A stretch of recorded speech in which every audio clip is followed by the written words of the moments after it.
শ্রাবণ মাসের প্রথম সোমবারে ভক্তদের ভিড় দেখা গেল কাঁকসা রাড়েশ্বর শিব মন্দিরে।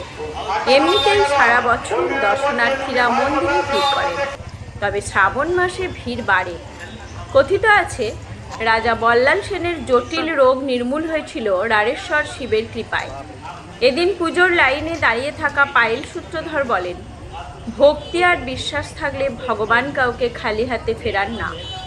মনের আস্থা নিয়ে শিবলিঙ্গে জল ঢাললে তা পূর্ণ হয়। মন্দির কমিটির সদস্য রাজা মুখোপাধ্যায় বলেন, শ্রাবণ মাস ধরেই ভক্তরা আসবেন। এখানে প্রসাদ জলের ব্যবস্থা করা হয়েছে, প্রশাসন সহায়তা করছে। কাঁকসা থেকে নিজস্ব প্রতিনিধি রিপোর্ট, সুখবর টিভি। এবং কোন রকম বিশৃঙ্খলার সৃষ্টি করেন প্রশাসন কিন্তু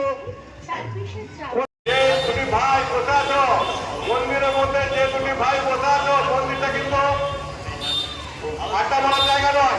মন্দিরের উপর যে দুটি ভাই প্রশাসন আপনাদের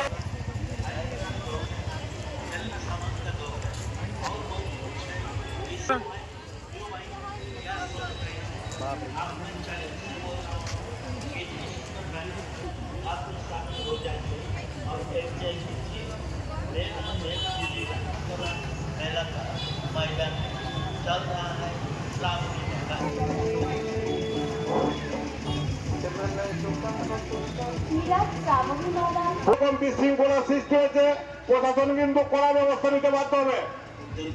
যারা লাইনে দাঁড়িয়েছেন তারা যদি মদ খেয়ে বা গাঁজা খেয়ে মন্দিরের মধ্যে প্রবেশ করেন এবং কোন রকম বিশৃঙ্খলার সৃষ্টি করেন, প্রশাসন কিন্তু